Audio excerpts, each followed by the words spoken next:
Welcome, everyone. Thank you for joining us today. We appreciate that you've taken time out of your very busy schedules to join us. My name is Nasiago, and I will be representing Parent 24 today as your host and facilitator of today's Frontline webinar. As you all know already, we're addressing the topic that has been torturing children for far too long, which is school bullying.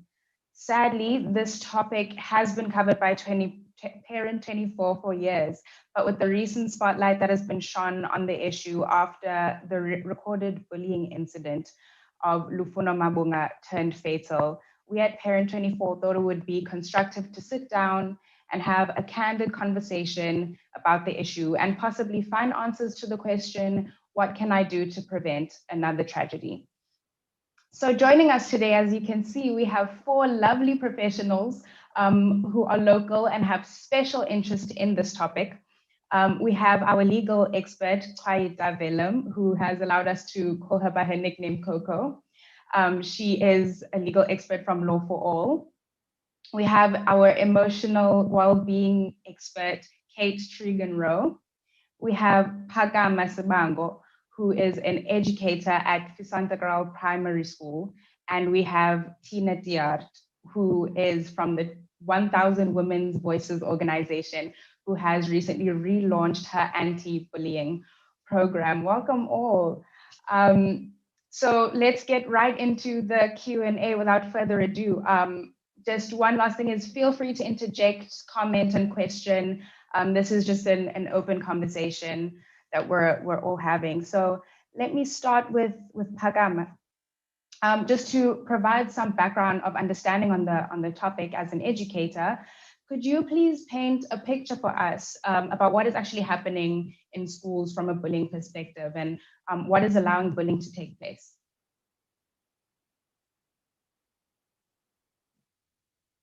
Oh, Phakama, you can just turn your mute button off so that we can hear you.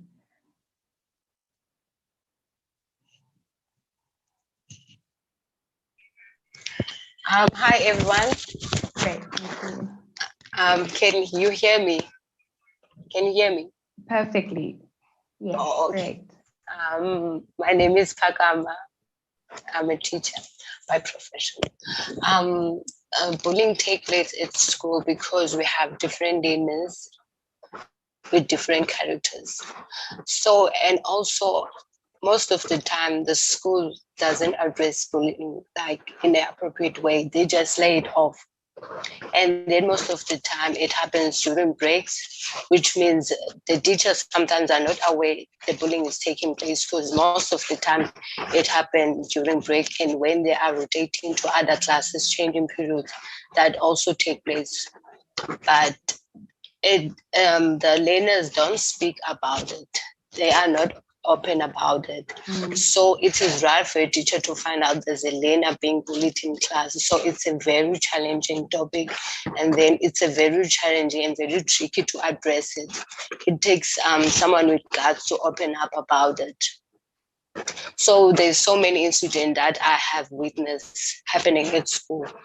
There's one recently that happened before the Lufuno case. One of my learners was bullied by this other boy. This boy is older than him. So he didn't speak about it. He didn't tell anyone. He didn't tell the principal and also didn't tell me. So I found out in his essay, he was writing about, there was English essay that they were writing. So he wrote about it in his book. So I asked him to come and see me. So I asked him about the topic that he chose and then the topic that he wrote about and then about is the story real. And then he started trying. And then he was so emotional and then he bursted into tears. So, and then he confirmed that yes, he was being bullied by this older boy. So I had to intervene as a teacher. So I had to call the other boy and both of them to hear the both side of the story. So at some point we don't get those chances to hear about it. Some, they don't write about it. So I was lucky enough to read the story that Elena wrote. So that's how I found that. And then luckily it was early, just started. And then with the COVID-19 happening, so we have to divide them into groups, even though I did try to intervene. And then I had to separate and put the other one in blue group and the other one in yellow group, so they don't come in the same days at school. So that was my way trying to intervene with it. But still, I don't think it was good enough. So there's so much. I think you made a very important point, that a lot of our children are suffering in silence with bullying and aren't coming forward with what's actually going on and how much it's actually affecting them. So Tina, if you don't mind, could you please share with us some statistics that tell us about how bullying is affecting our children and society as a whole? Oh, thank you very much. The statistics at the moment says that 56% of children at school have experienced bullying, and that comes from the education department. So 56% is more than half the children. Also, one of the statistics, because we work in gender-based violence, and one of the statistics confirmed that 90% of bullies at school actually become perpetrators when they are grown up. And this is very, very sad. It's sad news. And that's why we at the 1,000 Women really decided to get involved with bullying and to help parents and teachers to deal with the incidents of bullying, but not just parents and teachers. Our outreach is actually to help bullies and those victims, I hate the word victims, more survivors of bullying, so that they can be the best that they can be. Thank you so much for that, Tina. We all really appreciate your work, because Power of Publish also published a statement that said that statistics say that 1 in 10 children drop out due to bullying. So it is quite common. And Phakama, if you don't mind elaborating on that a little bit, why do you think it is that bullying is so common? Firstly, kids come from different homes with there's violence going on at home, maybe. So that child takes the violence to school. And then some of them trying to be inferior, like they are struggling in their schoolwork. They feel like they need to be recognized. So by bullying others, they make them feel special, feel good about themselves, and then also being recognized by others. Because bullies always have a big circle of friends that support. Kate, oh, thank you, Phakama. Sorry about that. Kate, would you mind just telling us, as an emotional well-being expert, what the effects of bullying are on the mental health of children in the short and long term? Sure, that's a big question, but and it depends on a few things. So when children don't have safe adults to talk to, that's a big factor. So if I've experienced something and I have a safe adult to go to where that I can talk something through with and feel through a lot of the big feelings, then the impact is less. When I don't have that, and you ask kids, who did you tell? And they say no one. That's when the long-term effects can really be devastating. And so what tends to happen with kids is, in order to survive, they create these adaptive strategies, to cope. And those adaptive strategies later in life, where they were incredibly useful in these moments, later in life they can become they do the opposite. So for example, if my survival tactic, let's say, is to disconnect and kind of go inwards to myself. So I'm not really, I can't trust people, and I become isolated and in inverted commas like a loner or an introvert. Yeah? As I grow up, let's say I get into a relationship in my 20s, that protective behavior becomes toxic and damaging, because I can't reach out, I can't trust. And so there's lots of examples of this, but this is what happens, is that what we do to protect ourselves when we're kids then becomes something that compromises our well-being later. Absolutely. Thank you so much. So Pakama, if you don't mind just elaborating again on how you think bullying is actually affecting the school environment. What kind of environment do the children feel like they're walking into at schools these days? These days, honestly, our kids don't feel safe at school. And then some of them, it affects their attendance. Some of them, they don't attend anymore. They just sit home because they are running away from their bullies. And also, I think the school is also not making visible enough that bullying is taking place, that there should be posters everywhere that making aware that bullying does take place. So the kids, they feel like they are not protected enough, especially, okay, we can protect them from things happening outside, like, but the fact that it's happening in the school now, like they feel like the school is their safe space because they most of the hours, they spend most of the hours there, and then this happens, they get bullied, and then they don't feel safe anymore. Then, like for them, the school runs, they are not safe anymore for them. Because some of them, you'll find that it also affects their attendance. So they don't have a good quality education at the end of the day, because they miss out school because one of certain learners is running away from he or her bullies. Yeah, what I'm hearing from all of you is that bullying is actually having a big influence on children's well-being, on their safety, and these all have long-term effects.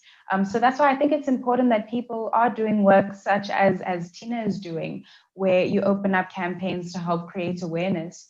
So if you could just tell us what culmination of experiences motivated you to start #StopBullying? Thank you very much for that and for the compliment. Yes, we started in 2019 the #bullying. One of the issues that we realize is that children actually learn to bully or to abuse one another by the age of 6. So if a child grew up in a house where they experience or see gender-based violence, domestic violence, then the chances are very good that they actually will bully children at school. And we also researched a bit around trauma, because a lot of our friends, women friends, as you know, 1 in 4 women are in an abusive relationship. We have realized that they really experience lots of triggers in communities. So we knew that we had to do something about trauma, about triggers, and we had to create a whole group of women who can actually create safe spaces for other women to deal with their own trauma issues. And that brought us back to the children, because who is taking care of the children?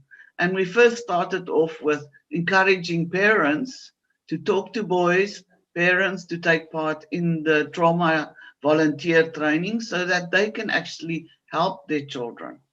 And then this year, we just decided we have to go and get schools and also the teachers involved. You know, many of the parents report that when they get to school and they talk about bullying, that it's a secondary victimization. It gets made off as if it doesn't exist. Or the principal straight away says they don't have time. The teachers say they never saw something. And one of the latest incidents is that a parent who went to report bullying, the next day the principal called in the alleged bullies, and after school they severely beat her up, and she ended up in hospital. And really, we know that if we, like Kate has said, if we have conversations with children, and if we have conversations in class, that we get very good response from the children, from bullies and from those who were bullied. If I can just tell one little more incident, and I really appreciate what the speakers are saying up to now. I really believe everything is so totally online. But one of the classes that had the usual 40 children, the teacher had a conversation with the children about what is bullying. We've got a little chart, and she used it. And of the 40 children, 28 reported that they have been bullied. 28. The perpetrators that she knew that are the bullies at the moment, they reported being bullied at home. So we really know that if we sit down and talk to them, they also come up with solutions. And I mean, we've heard nice solutions already, but I was amazed at what the parents reported to me, what solutions was made by a classroom of how they will deal with bullying. And so, yes, it's not an easy road. There's not a switch that we can switch and now it's all gone. But I really believe that our program is making a huge difference already. We've got over 100 parents and teachers at the moment on WhatsApp training, and they are enjoying it, and they are reporting back of what happened. Thank you. Thank you so much for that, Tina, and for everything that you're doing.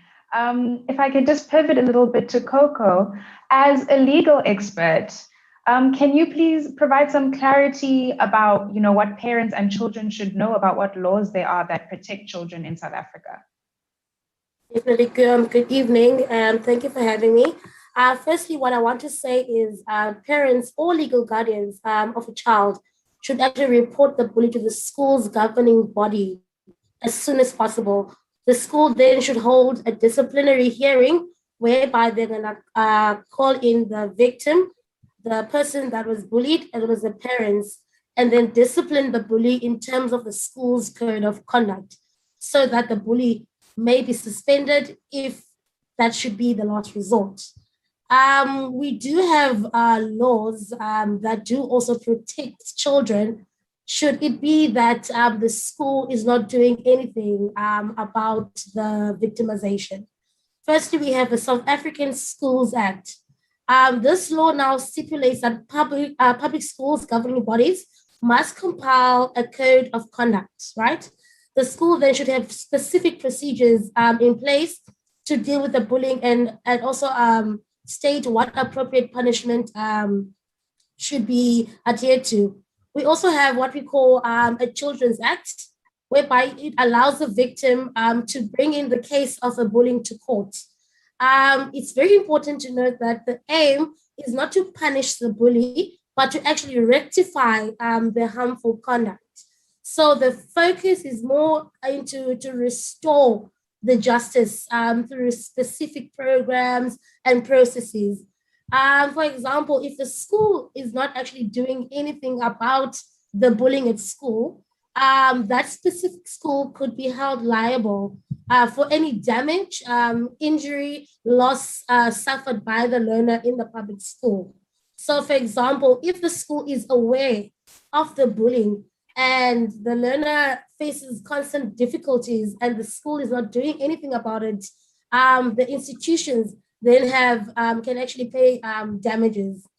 Another law that I actually want to touch on is the Protection from Harassment Act. Basically, this act says that a protection order can be applied for, right? The learner doesn't have to be accompanied by their parents.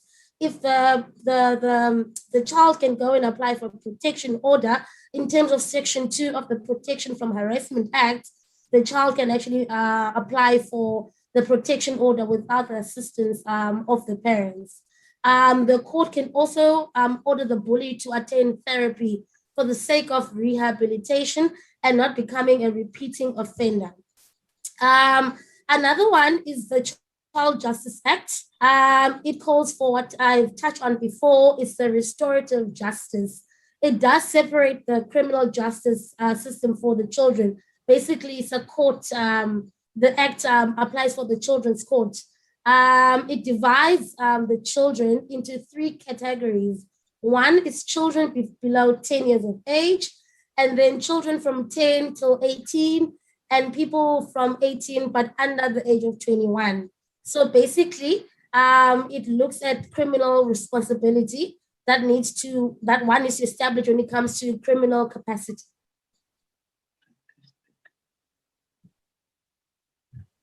Thank you so much for that very informative summary. I'm sure that you've probably helped a lot more people than you think with that information. And so to get into the thick of it, I'm sure parents who are viewing this webinar are probably wondering, you know, what can they do? So what common behavior, Kate, do you think that parents should look out for to see if their child is being bullied?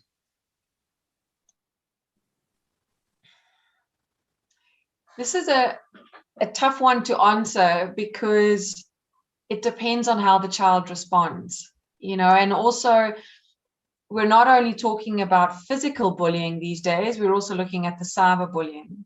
So that is a huge component where perhaps you would be looking at torn or scuffed clothes or maybe some bruises. Now you've got a whole other world to deal with. And so I guess I'm going to sound a little bit like a stuck record tonight, where it comes back to creating safe connections. Like that is like speak to your kids, notice. So if there is a behavior that seems out of the ordinary, consistently out of the ordinary, not they're having a bad day or they're grumpy today or they don't feel like talking and it's kind of like a once off. Or perhaps they go the other way where suddenly everything's exuberant and I'm overjoyed and everything is fine. So anything that seems just a bit off center for the way your child behaves, you know, and then to pay attention.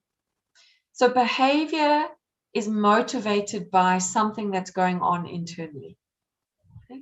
It could be maybe back chatting. Maybe your child starts swearing out of the blue. You know, maybe they start, you know, wanting to kind of have some power over their siblings. It's such a varied, you know, the symptoms can be so varied. So it comes down to noticing, geez, that's a bit unusual. I wonder what's going on. And then asking, hey, can you tell me about your school day? And you don't have to be pointed about it, but just open the dialogue. How are you feeling? I've noticed. I've noticed this has been going on. You know, is there anything you want to chat about? So it's having that safe and secure connection with your child that will allow them to speak about it. Does that?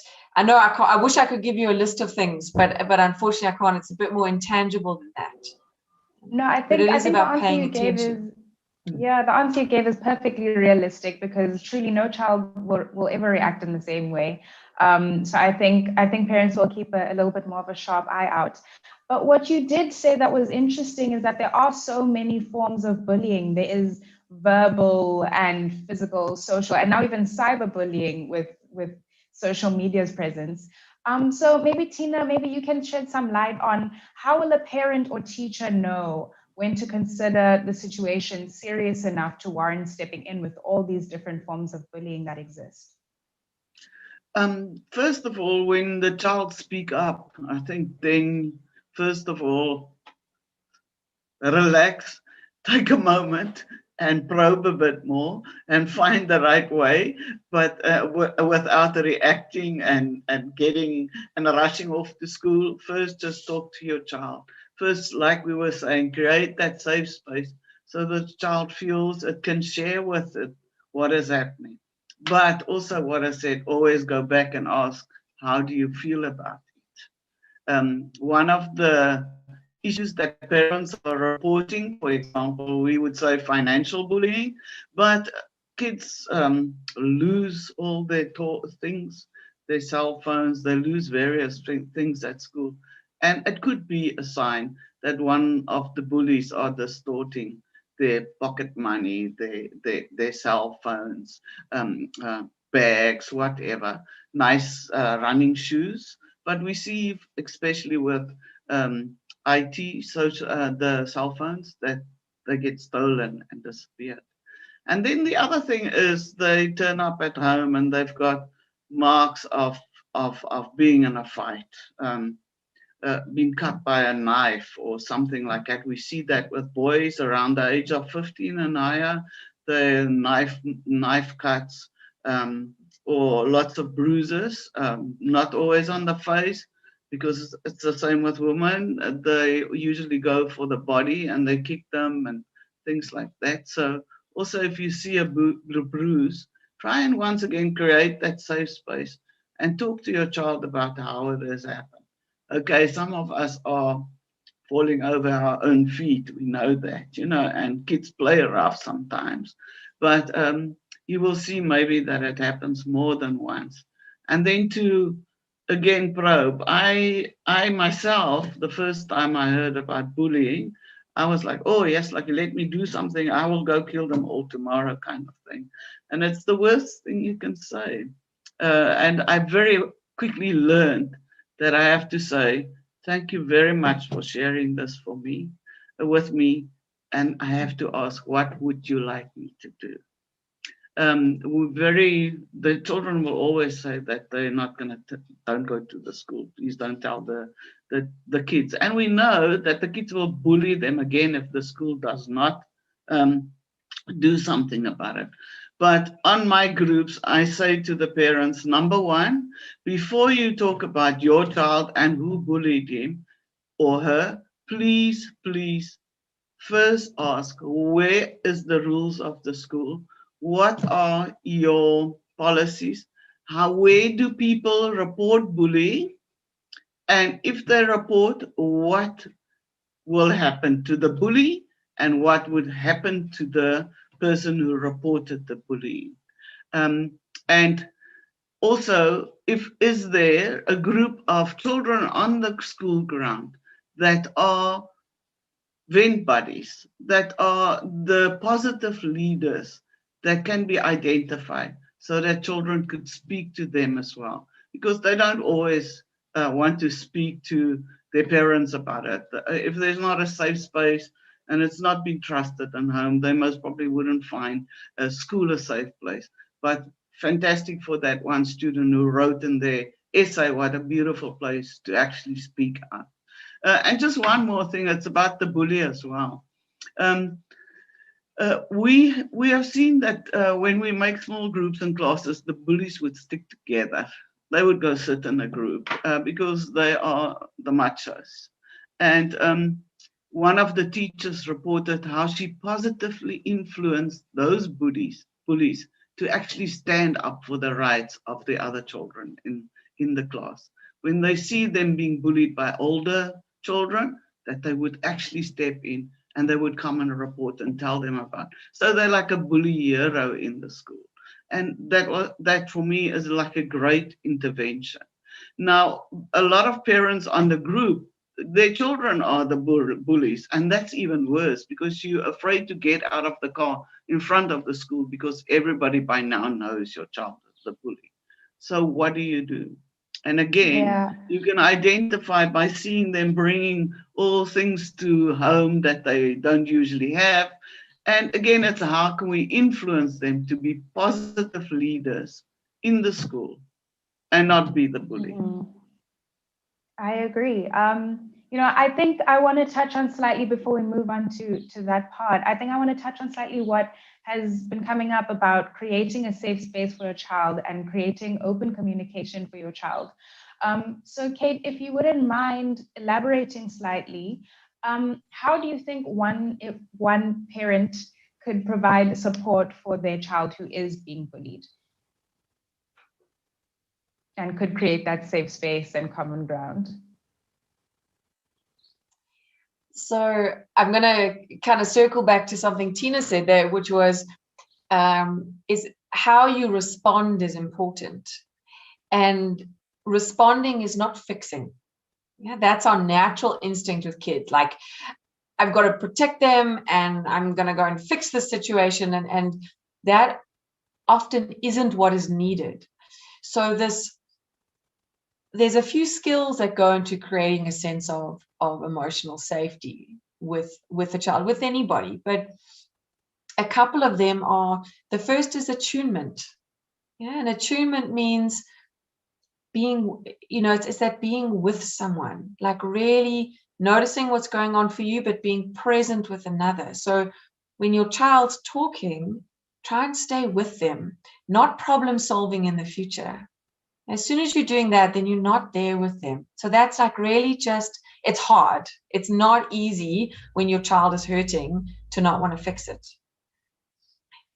So that's the one thing. And then to also to kind of acknowledge and validate, yeah?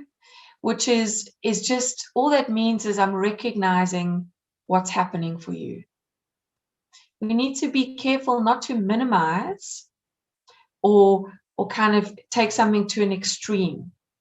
That's the responding part. So if I'm like, right, I'm going to go to the school tomorrow, and you cause a big fuss, that can actually cause your child to feel quite unsafe, and as well as, oh, don't worry, this is just part of life.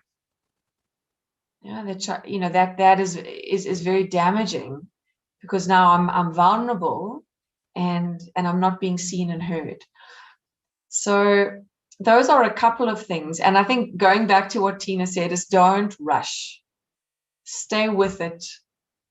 Find out what's going on and have more than one conversation. And the last thing I want to say on that is let your child set the pace. Yeah.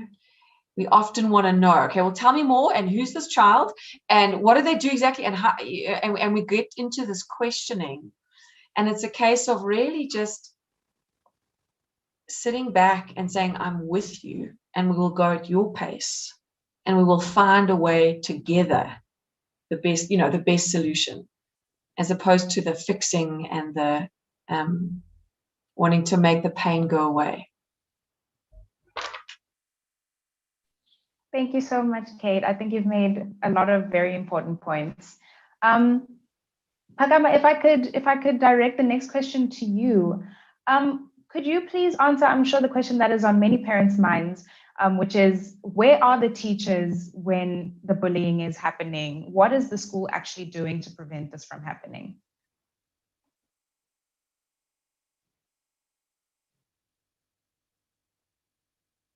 You can just unmute your mic when you're ready to answer. Okay. The thing is, with the bullying, it doesn't actually happen in class where the teaching is taking place. Sometimes it happens outside when the kids aren't playing on the school grounds, or when the kids are going home. That's where the bullying is happening. But sometimes when it's happening in the classroom, that is where the teachers intervene. But sometimes, as I said before, some other kids, they don't speak about it because they are scared of their bullies, or what other kids will say, or the other kids will laugh at them, or they will see them as weak, that they are being bullied. So other kids, they don't speak about it, and then it's hard to see, especially in the schools where the teachers, they don't go on breaks for duties. Because sometimes at my school, we do go on rounds, so you can see what's going on there, then you can rectify if there's a problem. Otherwise, other schools, they don't have break duties. So if the teacher is there on the ground checking what's going on there, at least it will be better. But other teachers, they don't go on their break duties. That's the problem. Okay. And then so do you believe that schools are doing enough? Do you believe that more can be done? Yes, I believe more can be done, because we had this campaign where we trained the older boys, especially grade 7, how to be a good role model. So, and also we teach them about leadership. So they have a workshop where they attend. So how can they be a good role model to younger boys in grade 4? So by teaching them that, it also create a safe space for them so that they can talk how do you see a good role model, what is a good role model. So they share those ideas with the grade 4 learners. So we teach them how to be a good role model to grade 4 learners and grade 5 learners, because they are the seniors of the school. So if we teach them how to be leaders and good role models to the younger learners, so it also teach them, in order for them to gain respect from them, they also have to show good qualities of a good role model to them. So a good role model doesn't bully, doesn't speak ill of other child. So a good role model protects and then acts right and protects learners from other bullies. So Thank you that's for the that, way. Pagama. Thank you. Tina, I noticed that you were shaking your head when I was asking Pagama whether schools can do more. Is there something you'd like to add? Yeah, unfortunately, I must commend Pakama. They are doing a great job, it looks like it. But most of the parents report that the schools may have a policy, but nobody knows about it. And that specifically principals actually do not take notice. And in the beginning, we were quite cross about that, like offended. What is happening to schools? Let's just go tell all of them to do their work.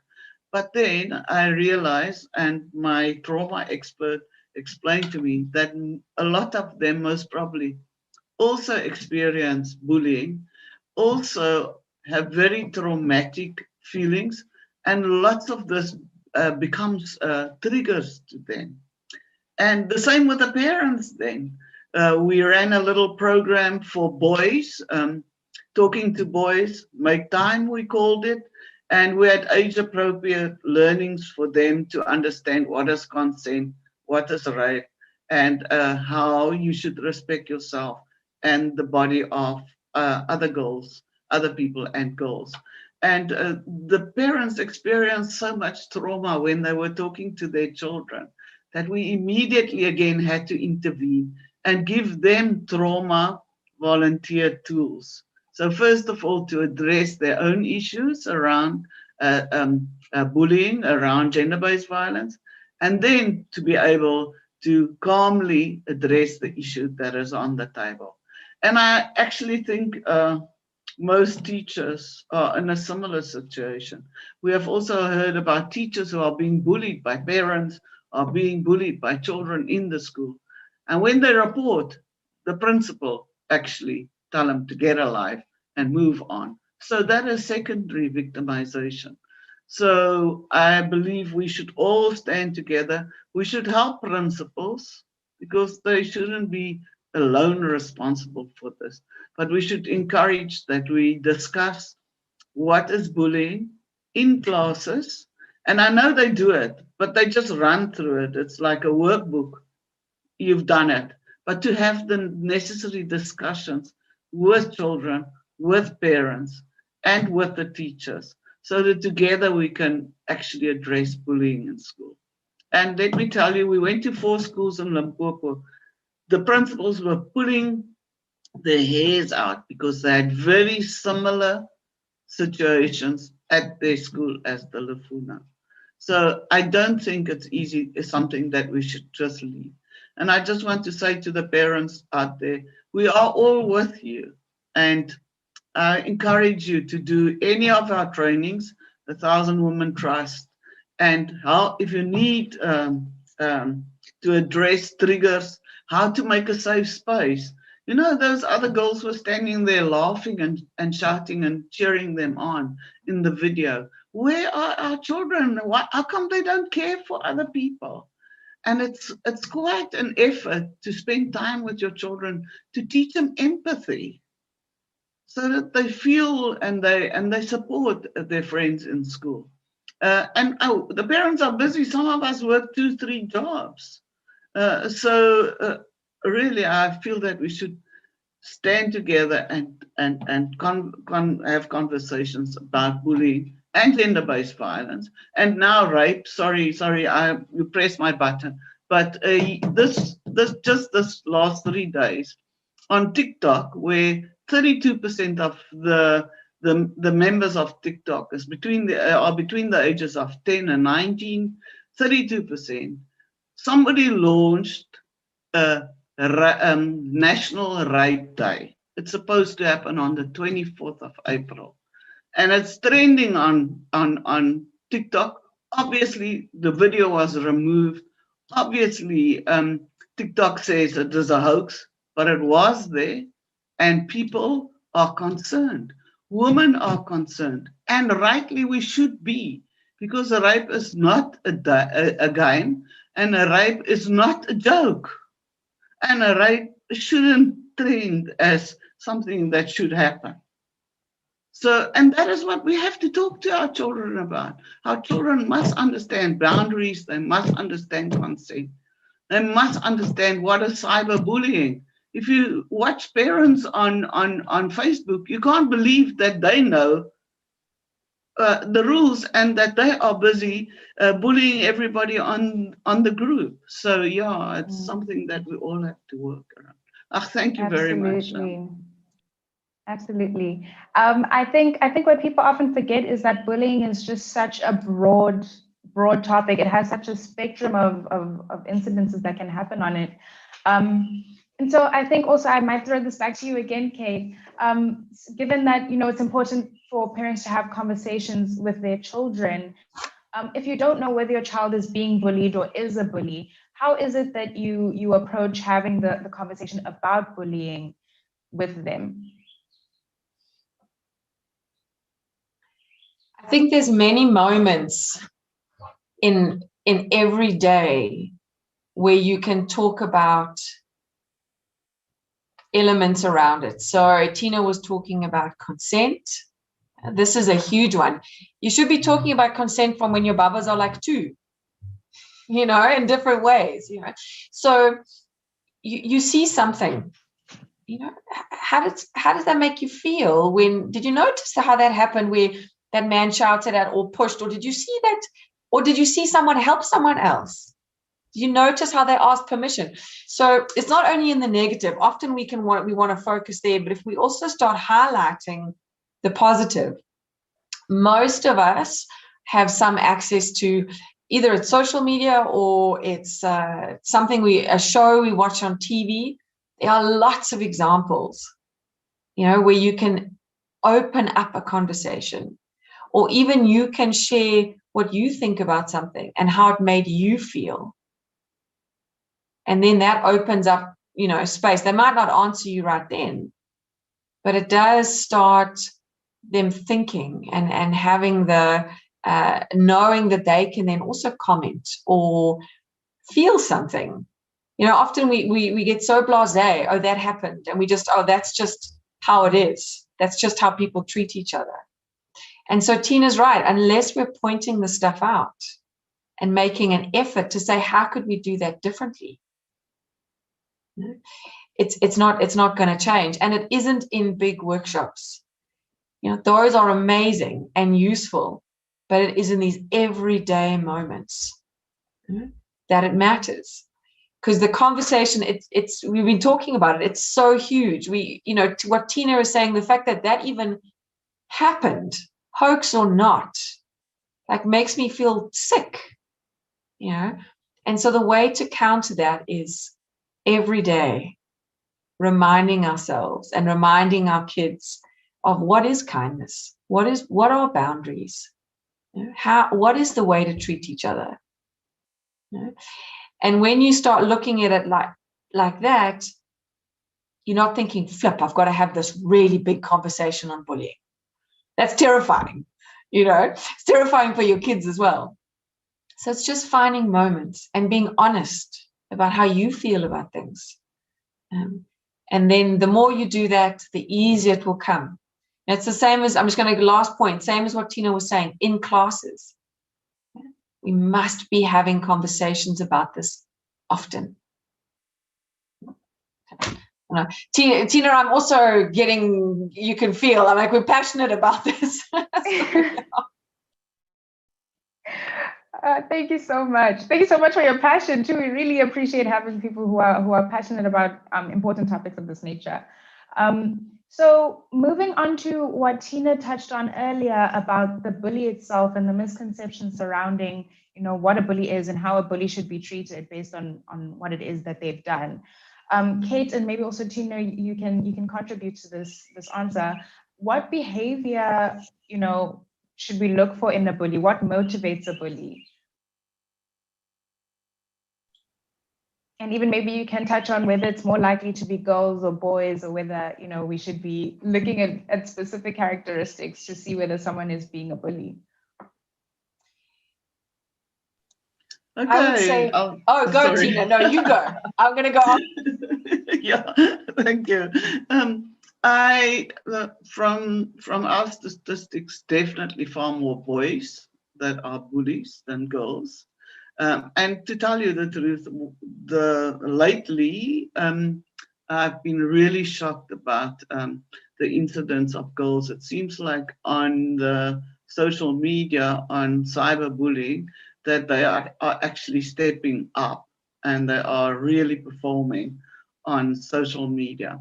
And once again, I believe they don't understand the impact of taking somebody's photo and showing it around. And maybe, Coco, you can give us a bit more on the laws around cyberbullying.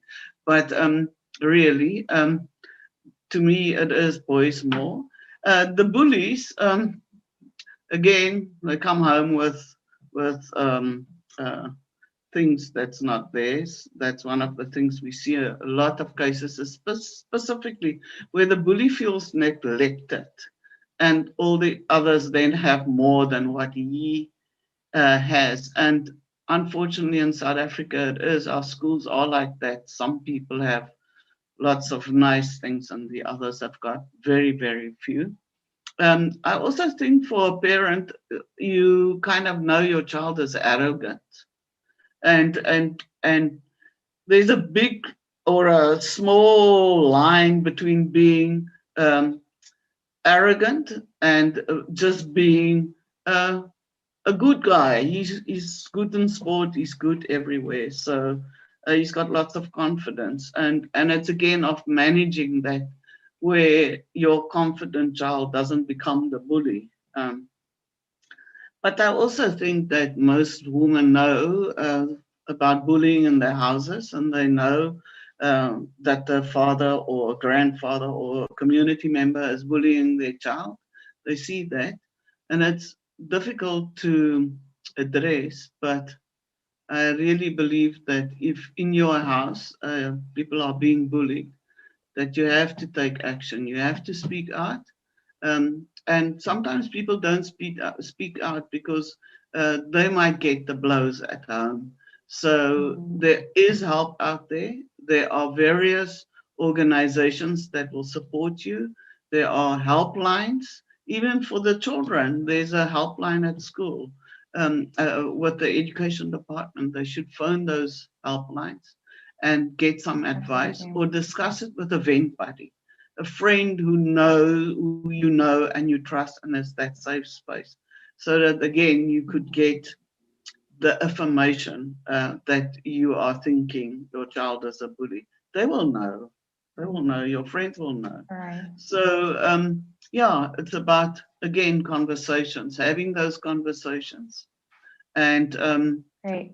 not storm the child and say, hey, you're a bully, but once again look at what trauma and what triggers are there.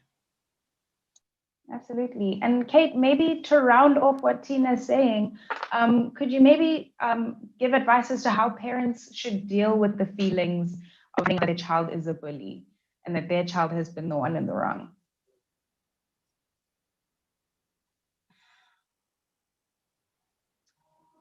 I think the first thing is, I mean, your point there around that we need to feel our feelings first. You know, we need to take a moment to go, well, how has this affected me? You know, how am I feeling about this? And have the conversation, talk to someone, whether it's a friend, your partner, or even a professional, and say, flip, this happened. I don't know how to handle it. It makes me feel, because often when we're feeling a lot of pain, we can often act out with anger, and now we're blaming our child. And so for me, the first step is always deal with what you're feeling inside. Take a good look, and feel a lot of, I can really just call them big feelings or the big reaction to it. And when you've had some time to reflect and maybe get some different opinions, then you're in a space where you can engage. For me, that really is a key point. Great, thank you. Coco, if you could also just give us some legal advice as to, how do you approach a child from the legal perspective to get them to reconsider what they've been doing? Or what legal steps should parents consider taking, knowing that their child is being bullied or is the bully? All right. As I said, when it comes to dealing with it internally in terms of the school governing body, a child that is being bullied, the parents or legal guardians can bring a criminal charge against the bully at the police station, right? However, if a child is under 10, they cannot be arrested.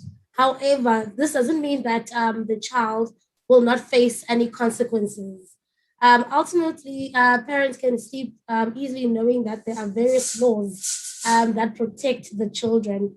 For example, if the child is under 10 years old, a probation officer, usually a social worker, will be appointed to do an assessment of the bully, right? The purpose is to actually gather all the necessary information regarding the criminal charges, what appropriate measures should be taken against the bully. The assessment should be done as soon as possible, but not later than 7 days after the probation officer has been made aware of the incident, right? The assessment should be in a private place, such as a police station, an office of a child justice center, or a magistrate court. And the parents can actually be invited to be present during the assessment. And then after the assessment, the probation officer can then select one or more of the following actions to be taken. For example, refer the bully for counseling or therapy, refer the bully to an accredited program, or arrange for a support service. If the child does not adhere to what the probation officer has recommended, the child then can be taken to the child justice court together with their parents. Now, it's different now when it comes to a child over 10 years old. A police officer will issue out what we call a written notice or summons. This document is going to indicate a place, a date, a time where the bully must attend a pre-inquiry. So the written notice must be delivered to the bully in the presence of their parents or legal guardian, and they must sign and acknowledge the fact that they've received the document. Before the inquiry, the probation officer will be appointed to assess the bully, same as the assessment as the children under the age of 10 years old. The inquiry then will be held, it's different with the children over 10. It will be held in a magistrate court where the parents or legal guardians will also be allowed. The purpose is to consider the probation officer's assessment and decide what appropriate measures should be taken. And then after the inquiry, the bully then can be referred to what we call a diversion. For example, a rehabilitation program, or referred to child justice court to continue with the criminal charges against the bully. And then if a child or the legal guardian or parents, they fail to attend the inquiry, then a warrant of arrest can actually be issued to force them to actually attend the inquiry. Thank you so much for that, Coco. Thank you. It's good to know that there are legal things that can be done, that parents can rest on the legal system when it comes to this issue. So just to wrap it up, Tina, if you don't mind, in just maybe 2 sentences, if you could just tell us, we've often heard the statement, if you see something, say something.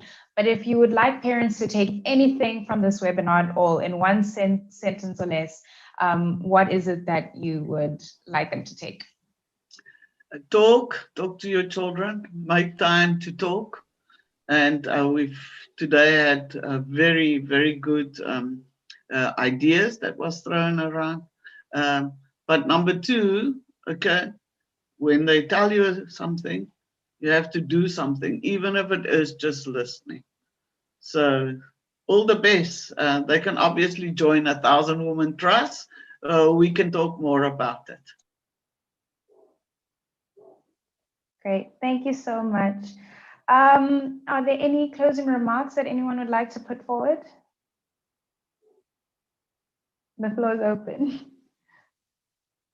Okay, well, thank you so much for joining us. Thank you to our panelists for joining today's Frontline and for all your candid responses. That does, however, bring us to the end of the webinar. And we at Parent24 are honored to have been able to facilitate such an important conversation.